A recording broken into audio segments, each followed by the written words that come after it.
Hello everyone, very warm welcome to my channel learning with Komal. तो आज की video में हम कॉर्पोरेट टैक्स की 2 मार्क्स वाले क्वेश्चंस को कवर करेंगे। जैसा कि आप स्क्रीन पे देख सकते हैं, टोटल 8 क्वेश्चंस को आज हम एक्सप्लेन करेंगे आज की इस वीडियो में। वीडियो को लाइक शेयर कमेंट ज़रूर करें, चैनल को सब्सक्राइब ज़रूर करें और बेल आइकन को ज़रूर प्रेस करें अगर आप हमारे चैनल पर न्यू हैं तो। और साथ में अपने क्लास ग्रुप में वीडियो को ज़रूर शेयर करें, ज़्यादा से ज़्यादा स्टूडेंट तक वीडियो को ज़रूर पहुँचाएँ। चलिए फिर आज की वीडियो को स्टार्ट करते हैं बिना टाइम वेस्ट किए। तो नंबर 1 जो हमारा क्वेश्चन आता है वो आता है अनएब्जॉर्ब्ड डेप्रीसिएशन पर। तो अनएब्जॉर्ब्ड डेप्रीसिएशन क्या होता है?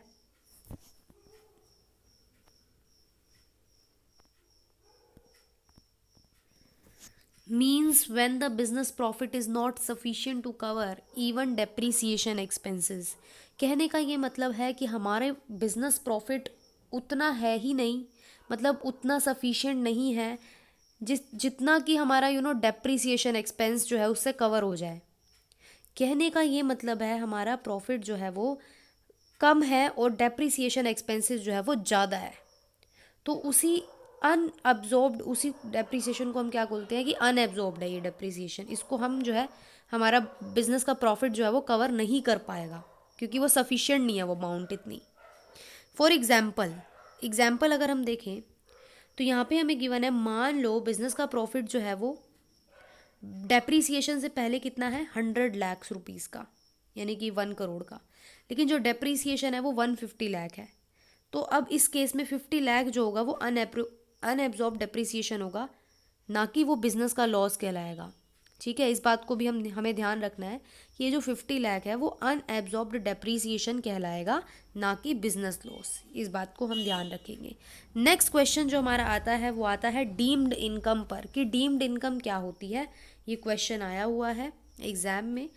तो ऐसी income which is actually not earned, जो कि एक्चुअली कमाई नहीं गई है, रिसीव नहीं की गई है असेसी के द्वारा, लेकिन इनकम टैक्स एक्ट में वो इनकम जो है वो deem to be receive in India, यानी कि वो होगी, वो इनकम जो है वो इंडिया में रिसीव जरूर होगी, इन फ्यूचर होगी, लेकिन है ना, अभी अर्न नहीं हुई, अभी रिसीव भी नहीं करी, बट वो इंडिया की ही इनकम जो है वो मानी जाएगी कि वो इंडिया में ही रिसीव होगी। तो वो होती है डीम्ड इनकम।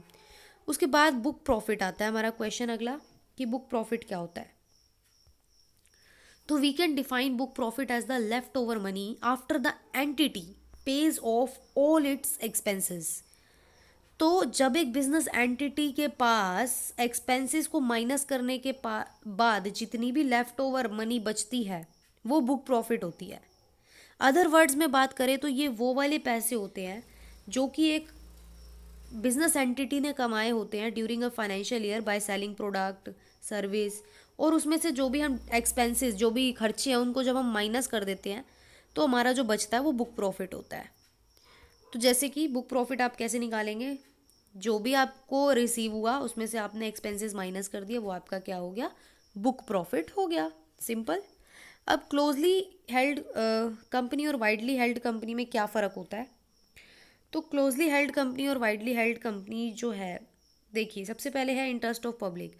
जो क्लोजली हेल्ड कंपनीज होती हैं उसमें जो है ये इस टाइप की कंपनी होती है जिसमें पब्लिक का जो है सब्सटैंशियली इंटरेस्ट नहीं होता। कहने का मतलब है सब्सटैंशियली इंटरेस्ट का मतलब होता है काफ़ी हद तक, यानी कि 20% बेसिकली बोला जाता है कि एक पब्लिक का 20% से जो है ज़्यादा इंटरेस्ट नहीं होता, यानी कि 20% से कम होता है, वो सब्सटैंशली इंटरेस्टेड होता है।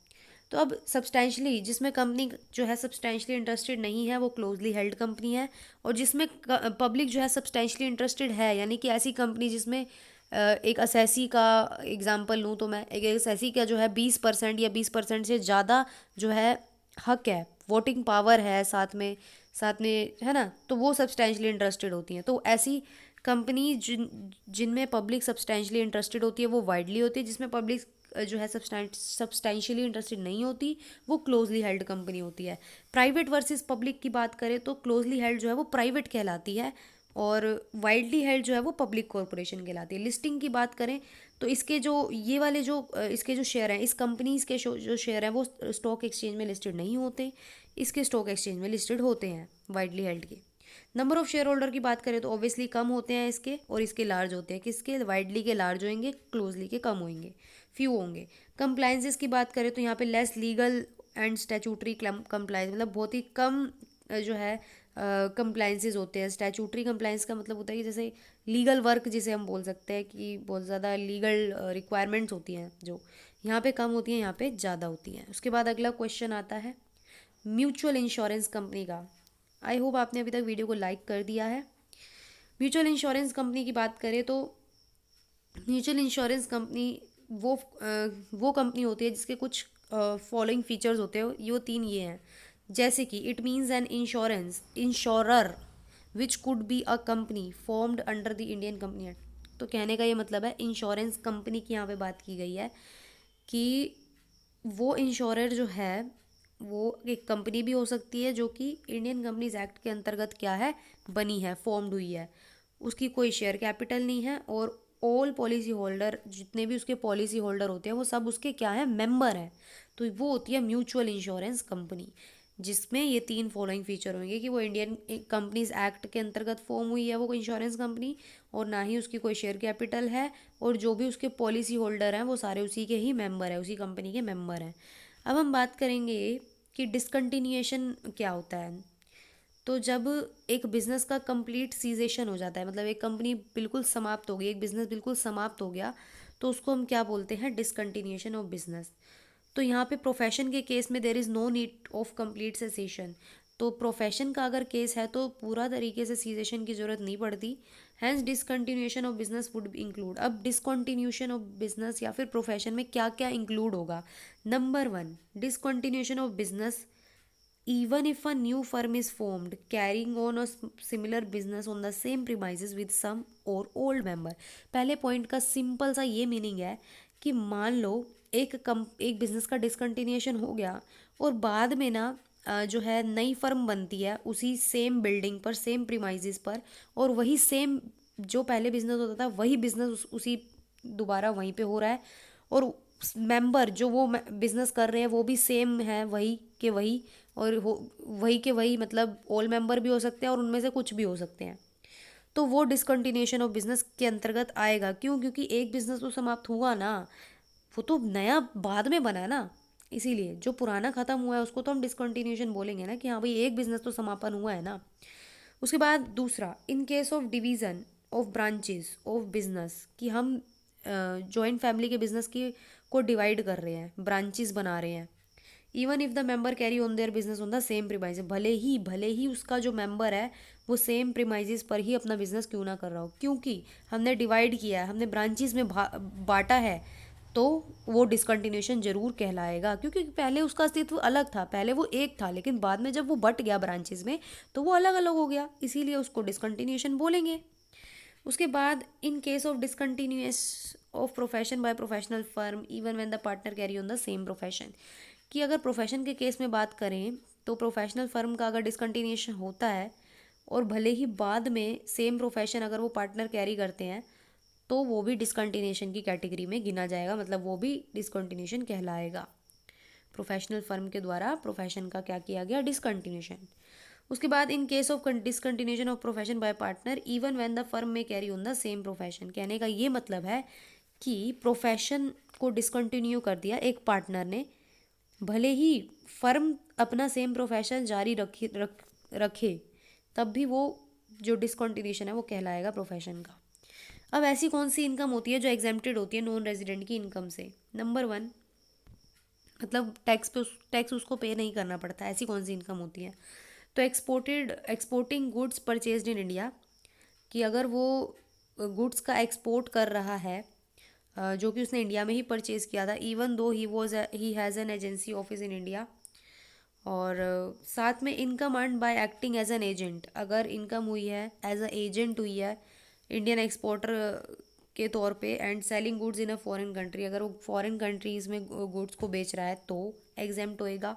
उसके बाद, प्रॉफिट ऑन ट्रांजैक्शन और contract of selling made outside India, कि कोई प्रॉफिट हुआ किसी ट्रांजैक्शन या किसी कॉन्ट्रैक्ट पर जो कि सेलिंग का कॉन्ट्रैक्ट था और वो आउटसाइड इंडिया हुआ, तो made on principal to principal basis, even if the goods are sold on instalment, भले ही गुड्स को जो है इंस्टॉलमेंट बेसिस पर बेचा गया हो, बट इफ़ द इम्पोर्टर यानी कि Indian resident and the exporter यानी कि नॉन रेजिडेंट जो है हैव अदर बिजनेस कनेक्शन, भले ही उन दोनों के बिजनेस कनेक्शन अलग हो, तो जो भी इनकम होएगी उस एक्सपोर्ट से वो जो है टैक्सेबल बन जाएगी। तो ऐसी इनकम जो है वो एग्जेम्प्टेड है यहाँ पे। सिंपल सी आप ये दो याद कर सकते हैं, exporting goods purchase in India, कि भाई गुड्स को हम एक्सपोर्ट कर रहे हैं, मतलब यहाँ से बाहर भेज रहे हैं, कहने का ये मतलब है खरीदे हमने इंडिया में लेकिन हम बाहर उसको भेज रहे हैं, एक्सपोर्ट कर रहे हैं, तो वो एग्जेम्प्टेड होगी। और साथ में इनकम अर्न बाय ये वाली, ठीक है मेरी। और हाँ, स्टैंडर्ड रेंट भी बचा है हमारा। स्टैंडर्ड रेंट की बात करें तो ये is the rent of house और अपार्टमेंट और building which the landlord is expected to receive from his tenant. कहने का ये मतलब है, स्टैंडर्ड रेंट का मतलब क्या है, जब एक लैंडलॉर्ड जो है, मकान मालिक जो है वो एक्सपेक्ट कर रहा है कि हाँ इतना तो रेंट मिलेगा, इतना तो रेंट मिलेगा ही मिलेगा टेनेंट से यानी कि किराएदार से।